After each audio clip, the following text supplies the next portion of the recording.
Hello friends, Shri Swami Samarth. आजचा तुमचा दिवस अगदी आनंदाचा जावो ही स्वामींच्या चरणी प्रार्थना करते आणि व्हिडिओला सुरुवात करते. तर आजच्या व्हिडिओमध्ये आपण पाहणार आहोत की कालभैरव जयंती कधी येणार आहे, जयंतीचा आपण मुहूर्त पाहणार आहोत व कालभैरवनाथांची पूजा कशी करायची, मंत्रपठण कसे करायचे व कोणते करायचे आणि जी हवन पद्धत असते, जी हवन पूजा असते तर ती कोणत्या पद्धतीने करायची पूजा ते आज आपण पाहणार आहोत. तर कार्तिक कृष्णाष्टमी म्हणजेच कालाष्टमीला कालभैरव जयंती साजरी केली जाते. तर यावर्षी कालभैरव जयंती आली आहे 5 डिसेंबर 2023 रोजी. कालभैरव जयंतीच्या दिवशी नेमकं काय करावे, कालभैरवांची पूजा कशी करावी, या दिवशी कोणती आध्यात्मिक सेवा आपल्याला करायची आहे, कोणती मंत्र साधना करायची आहे आणि आपले जे पूजेचा मुहूर्त आहे तो कोणता आहे आणि कोणते छोटे आपले उपाय करायचे आहेत ते देखील आज आपण पाहणार आहोत. तर या दिवशी रात्री विशिष्ट मुहूर्तावर विशिष्ट मंत्रोक्त हवन केल्याने आपली अडकलेली कामे अगदी सिद्ध होतात आणि कोणी जर आपली एखाद्या व्यवहारामध्ये फसवणूक केली असेल, थोडक्यात आपले पैसे कुणाकडे गुंतले असतील किंवा गृहदोष, पीडा, आजार असे जे आपले अडचणी आहेत त्याच्यातून आपली सुटका होते. तर कालभैरव हा शंकराचा अवतार असून बेहरीनाथ अशी त्यांची अनेक नावे आहेत. भैरव हा देवीच्या शक्तिपीठांचा रक्षक आहे. त्यामुळेच सर्व शक्तिपीठांच्या ठिकाणी भैरवाचं स्थान असतं. त्यांचं वाहन शिवान म्हणजे कुत्रा आहे. त्यांच्या हातामध्ये खट्वांग त्रिशूल आहे, ते रुद्र म्हणजेच शिवांचा अवतार आहेत. कालभैरवनाथ हे शिस्तीचे कठोर दैवत आहे. त्यांना खोटं नाटं अजिबात चालत नाही, मात्र आपल्या भक्तांवर ते नेहमी कृपा करतात. देवीसाठी आपले वडील दक्ष राजा यांच्या हवनकुंडात सती गेली तेव्हा भगवान शिवांना राग अनावर झाला आणि दक्ष राजाला दंडित करण्यासाठी त्यांनी आपल्या अंशावतार कालभैरव रूपात ते प्रकट झाले. कालभैरवाने दक्ष राजाला मग दंडित केले आणि तर या वर्षीचा कालभैरव जयंतीचा जो मुहूर्त आहे तर हा आहे 2023 साली कालभैरव जयंती आली आहे. 5 डिसेंबर रोजी तिथीचा प्रारंभ होतो आहे. तर 4 डिसेंबर 2023 रोजी संध्याकाळी 9:59 आणि तिथी समाप्ती होणार आहे 6 डिसेंबर 2023 रोजी दुपारी 12:37 तर या दरम्यान आपण कालभैरवनाथांची पूजा आराधना आपल्याला अवश्य करायची आहे. आपण ती घरी देखील करू शकतो. जर आपल्या घराच्या जवळपास कुठे मंदिर नसेल तर आपण आपल्या देवघरामध्ये देखील आपल्या घरी आपण ही पूजा करू शकतो. तर कालभैरव जयंतीच्या दिवशी आपल्याला कालभैरवनाथांची पूजा कशी करायची, तर सकाळी लवकर उठून स्नान करून स्वच्छ परिधान करावे, वस्त्र परिधान करावे. आपल्या जवळपास कुठेही कालभैरवनाथांचे मंदिर असेल तर त्या ठिकाणी जाऊन दर्शन घ्यावे. मोहरीच्या तेलाचा दिवा आपल्याला त्या ठिकाणी लावायचा आहे. कालभैरवनाथांना एक नारळ, काळी तीळ, उडीद आपल्याला अर्पण करायचे आहेत. त्यासोबत थोडीशी आपण खडी साखर देखील ठेवायची आहे. शक्य झाल्यास कालभैरवनाथांची आपल्याला आरती देखील म्हणायची आहे. जर समजा तुमच्याकडे नसेल तर तुम्ही मोबाईलला देखील लावू शकता. तर आपल्या जवळपास जर कुठे कालभैरवनाथांचे मंदिर असेल तर ठीक आहे, जर नसेल तर तुम्ही ही पूजा सर्व पूजा तुम्ही घरामध्ये करू शकता.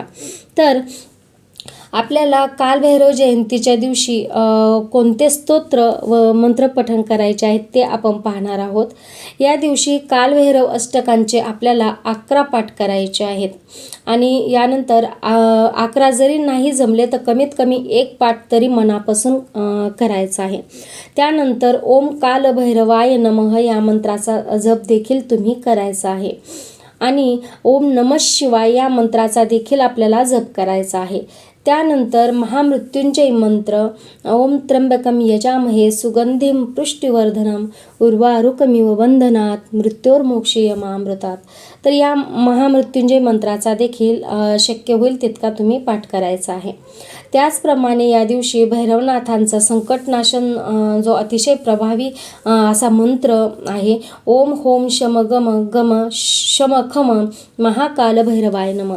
तर या मंत्रांचं शक्य होईल तितकं आपल्याला पठण करायचं आहे. तर या सर्व स्तोत्राचं आणि मंत्रांचं आपल्याला पठण करायचं आहे. जर तुमच्याकडे पुस्तक नसेल तर तुम्हाला यूट्यूबला ह्याचे व्हिडिओ देखील भेटून जातील. तर ही सेवा तुम्ही दिवसामध्ये कधीही करू शकता. रात्री मात्र निश्चित कालमुहूर्तावरतीच आपल्याला एक विशिष्ट हवन सेवा करायची आहे. तर कालभैरव जयंतीच्या दिवशी आपल्याला कालभैरवनाथांची जी हवन सेवा आहे तर ही कशी करायची ते आपण पाहूया. तर प्रथम आपल्याला हे पाहायचं आहे की आपल्याला हवनासाठी काय सामग्री लागणार आहे. तर पहिलं म्हणजे होमकुंड किंवा मातीची कुंडी असेल तरीही चालेल, आणि समिधा किंवा नारळाच्या शेंड्या. समिधाचं पहा पॅकेट आपल्याला मार्केटमध्ये अवेलेबल भेटून जाते.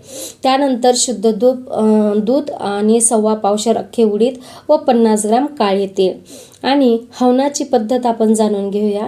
तर कालभैरव जयंतीच्या दिवशी रात्री आपल्याला 11:40 ते 12:33 या वेळेत आपल्याला हवन करायचं आहे, म्हणजे 11:15 ते 12:30 पर्यंत. तर प्रथम देवाजवळ आपल्याला एक दिवा लावायचा आहे, कारण आपण कोणतीही सेवा करायला लागलो की प्रथम आपण दिवा प्रज्वलित करत असतो. तर आपल्याला प्रथम देवाजवळ दिवा लावायचा आहे, नंतरून होमकुंड प्रज्वलित करायचा आहे. त्यानंतरून चमच्यामध्ये शुद्ध तूप घ्यायचे आणि 11 वेळा श्री स्वामी समर्थ नमः आणि स्वाहा म्हणून आपल्याला आहुती द्यायची आहे.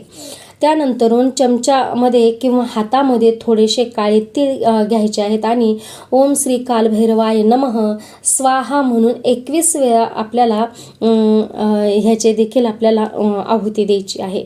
आणि त्यानंतरून स्वाहाकार करायचा आहे. तर त्यानंतरून ओम होम शम गम गम शम खम महाकाल भैरवाय नमः.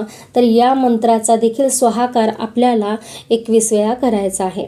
ओम शांती महाकाल भैरवाय नमः शिवाय आणि स्वाहा म्हणून आपल्याला 21 वेळा स्वाहाकार करायचा आहे.